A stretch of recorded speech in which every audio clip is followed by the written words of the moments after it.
Danny Got it. Flexen here for Seconds Out. Delighted to be joined by the gorilla himself, John Ryder. John, how you doing? Gorilla in I'm good, captivity mate. at the moment. I'm good. I'm reading that impression of the Rock you just did. No idea what you're talking about. Good to see you though, mate. And Canelo's back out this week. You were the last one to fight him. When are you back out? The A Well, side. as the A side, Yeah. probably never. Yeah.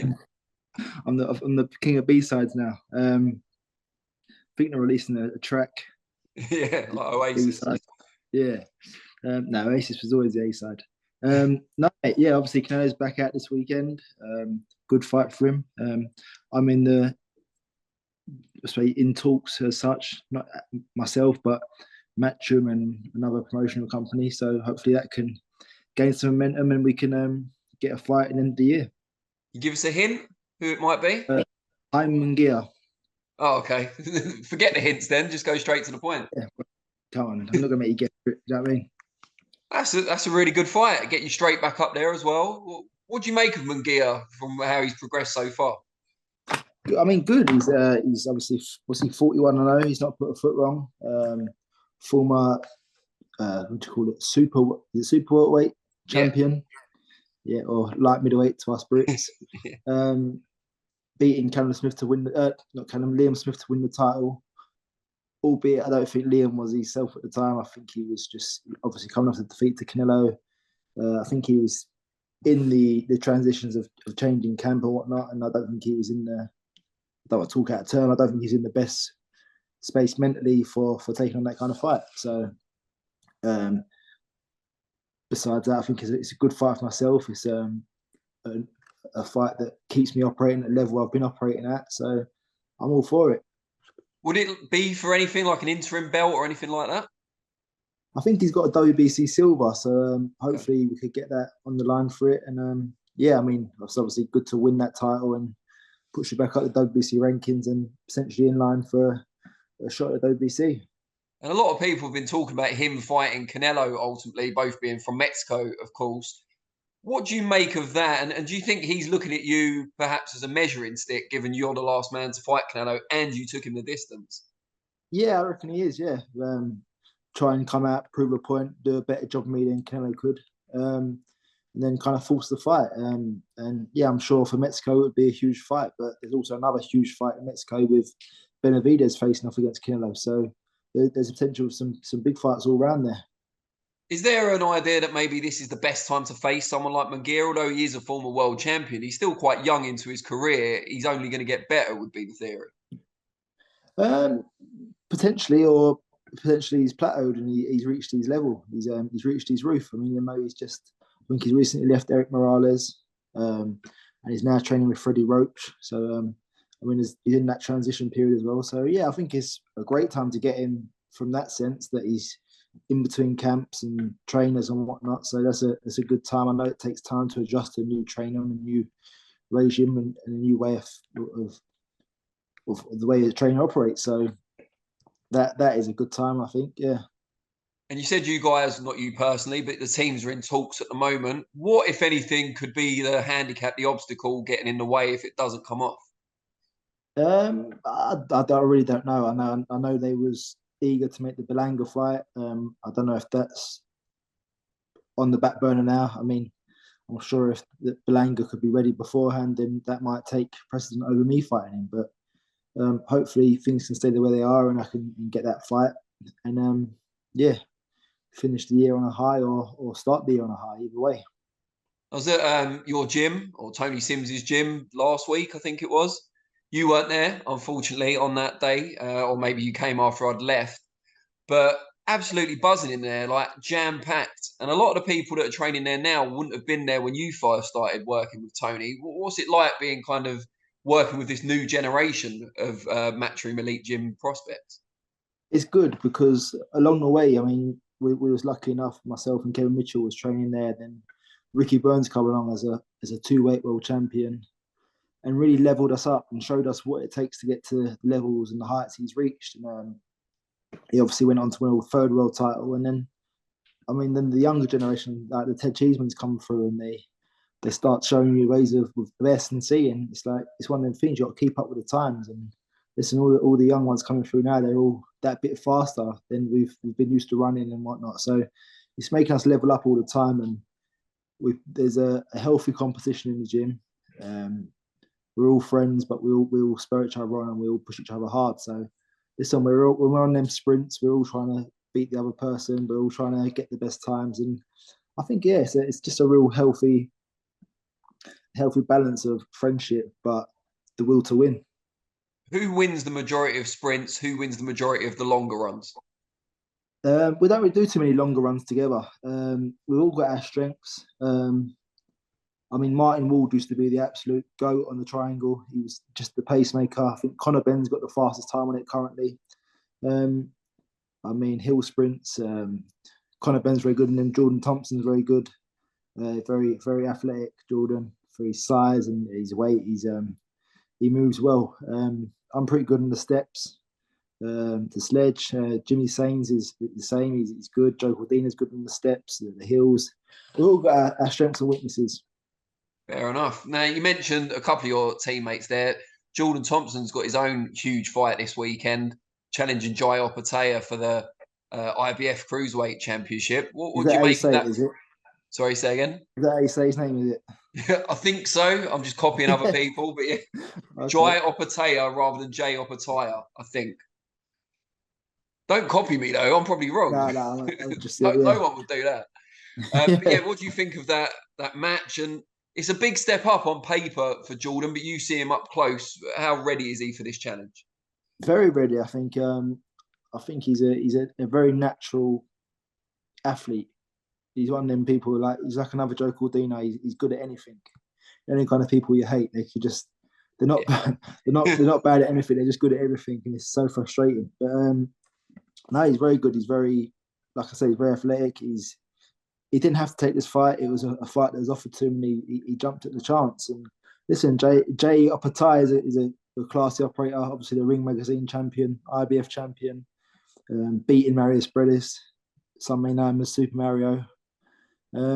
But so he's beat the man. Do you know what I mean? So you got to give him his credit. But I think there could be an upset on the card set tonight, and I for one hope there is, because obviously training alongside Jordan, he's the newest member of the gym, but he's taken to it like a duck to water. He fits in like the rest of us, and it's a great opportunity for him.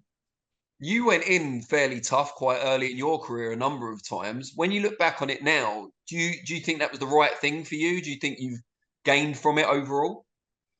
Yeah, I think so. I think it's hard. I mean, if you take people take a lot of stick over their careers and what decisions they make and who they didn't fight.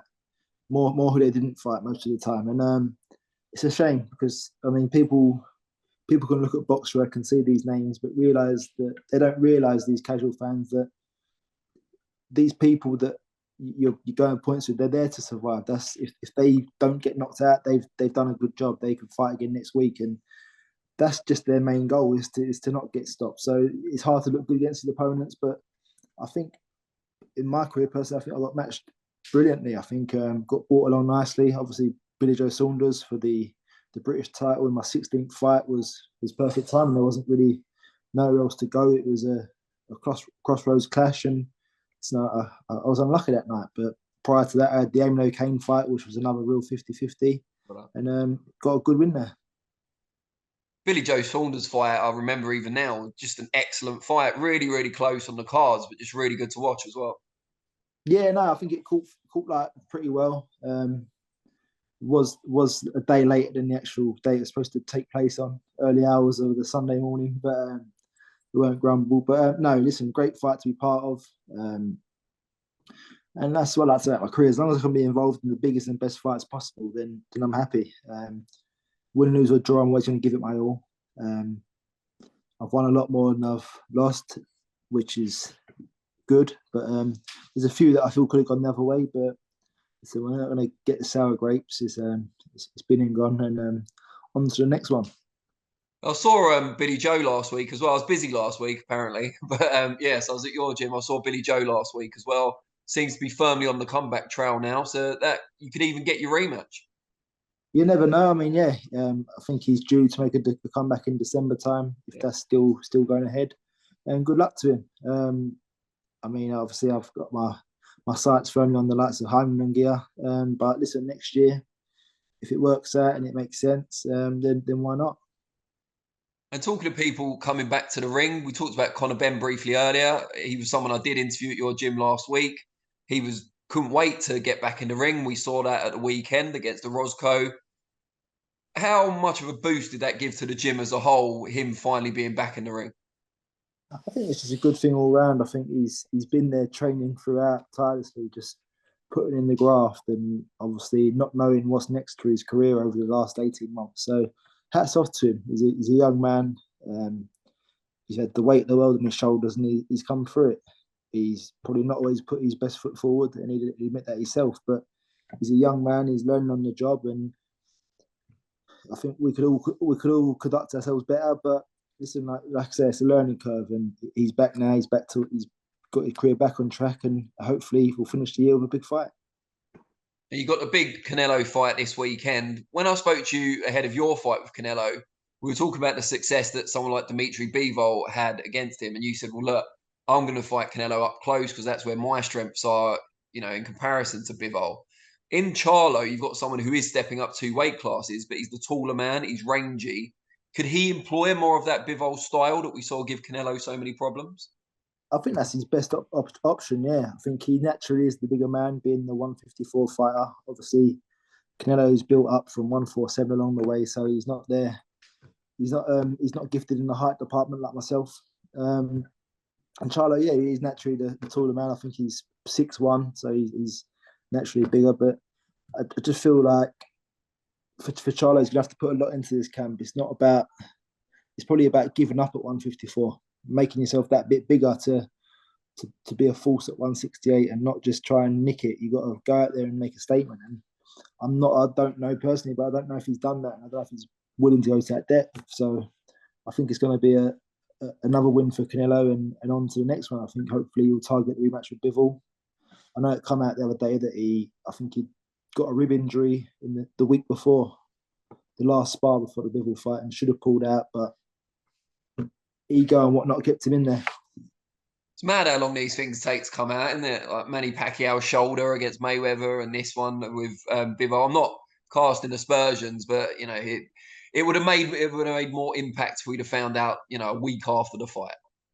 Yeah, well, he's not going to tell you. Yeah, in the press conference, yeah, Bivol, me ribs fucked. So please don't hit me there. Yeah, don't go to the body. yeah, just go for mid if you can. Me ribs done in. Now, Canelo's had a bit of stick for his last couple of performances. I think that does a disservice to his opponents, including you. But that aside, he kind of acknowledged that in recent comments, saying, I know I haven't been myself. I'm going to be better for this one. Do you think the stick from the commentators, critics, will motivate him to put on a show this time? Listen, I think regardless of what he says, I think he probably is on the slide. His best days are behind him, but he still is a formidable force in the supermiddleweight division. And by the likes of the Benavidez, who probably beat him with size, Benavidez, Bivol, then I think he's still got a lot to do at this sport and still can achieve a lot. But has he got to be matched a lot more sensibly these days then? I think this is a smart matchup. Charlo coming up 2 divisions.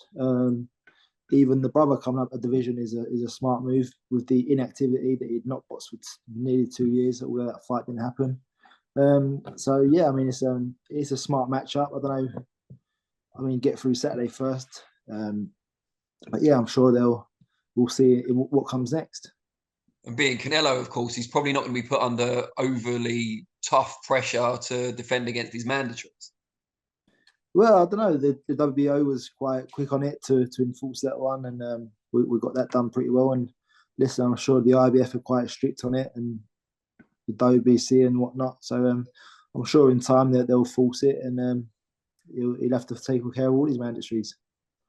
And just before we move back to you, the Canelo Charlo fight, you said you believe Canelo is going to win. Do you think he'll stop Charlo, or do you think he'll go to the cards?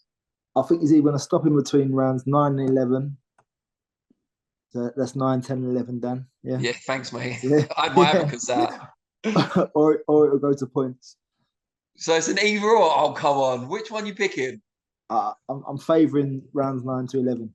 All right. Well, I'll get down to bookies. I won't blame you if I lose. Yeah, no, we don't promote betting then. unless they're sponsoring the channel. Gamblerware.com. Yeah, know when it's time to start. Yeah. Just going back to you though, Munguia, if it does come off, when and where is it likely to take place? I imagine it'd be stateside, probably December, January time. And listen, I just hope it can be made. I hope that maybe Oscar and Eddie can fight on the undercard and settle it all. Well, I heard that Eddie was a pretty tasty amateur, but I don't know. Oscar's let himself go a bit maybe since retirement. Yeah. I mean, I don't know. I think Eddie's game. I think Eddie's on his own journey of fitness and health. So don't write him off. I'll bear that in mind. Mate, it's been a pleasure as always. Yeah, I hope the fight comes off. Cheers, mate. Thank you.